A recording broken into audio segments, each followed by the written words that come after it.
This clip of the Texas Bucket List is brought to you by Spirit of Texas Bank, Slovacek Sausage, Germania Insurance, We Rent It, and RV Source. Howdy, and welcome to the Texas Bucket List, the show dedicated to everything there is to see, do, and experience right here in the Lone Star State. My name is Shane McAuliffe, and every once in a while it's all right to take a walk in the woods or through a mystical garden. In fact, that's what we found in Orange, just off the Sabine, in the middle of the city.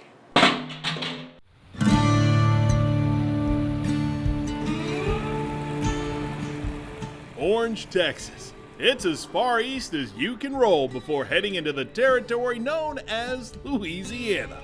Named by sailors who noticed orange groves lining the banks of the Sabine, this part of Texas shares the same muggy climate as our Cajun cousins, and that's culminated into the perfect climate to put an amazing garden.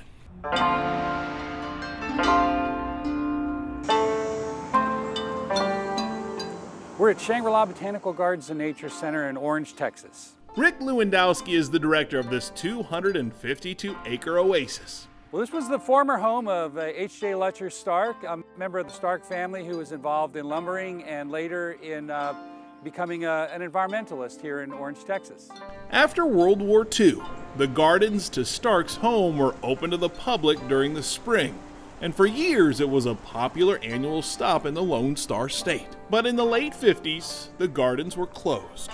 40 years later, the Stark Foundation sprung it back to life, and now it's bigger than ever. Places like this often don't exist in small communities, but due to the generosity and the long-term vision of the family, they've done that. 30 acres of Shangri-La are dedicated to the gardens, with regional plants blooming year-round. But spring and early summer are especially special. This beautiful area is part of the history of Shangri-La, represents the azaleas that Mr. Stark would have planted around his garden, and in the springtime, in March and April, this is a magical place to be, along with the bald cypress, which reminds us that we're in southeast Texas, enjoying this beauty and serenity of a beautiful place here at Shangri-La.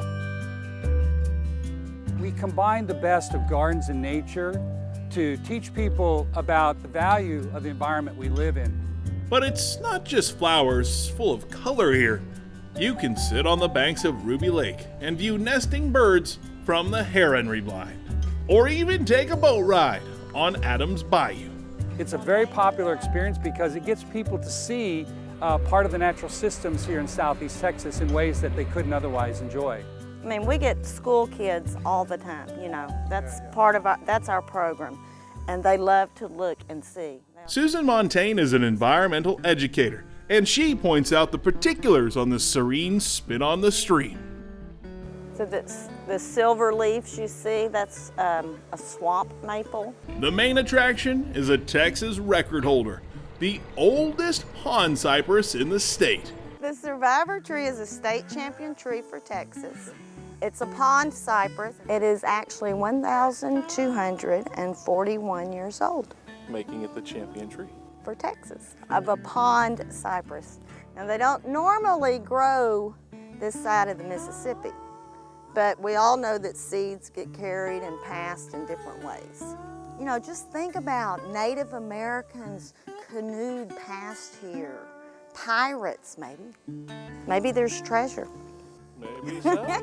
Little Texas treasure amongst the trees, huh? We could go hunt. Yeah. And we have to look out for alligators. Yeah, well, that is very true. So. Turns out you'll find all sorts of wildlife in the gardens. Frankly, I've come to love the many, many snakes that we have down here in southeast Texas and look forward to seeing them every day here in the garden. Surely you can't be serious. I am serious. I am serious. Because that's part of nature.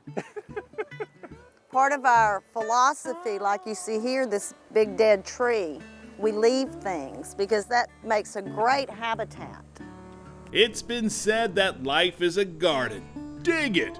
Well, we definitely dug the Shangri-La garden and its serene beauty, showing off the unique swampy side of the Lone Star State. Many people don't think of Texas as bayou country, but here it is right here along the Sabine River, And it's one of the very, very special places that we think everybody should come and visit because it combines the best of nature and gardens together.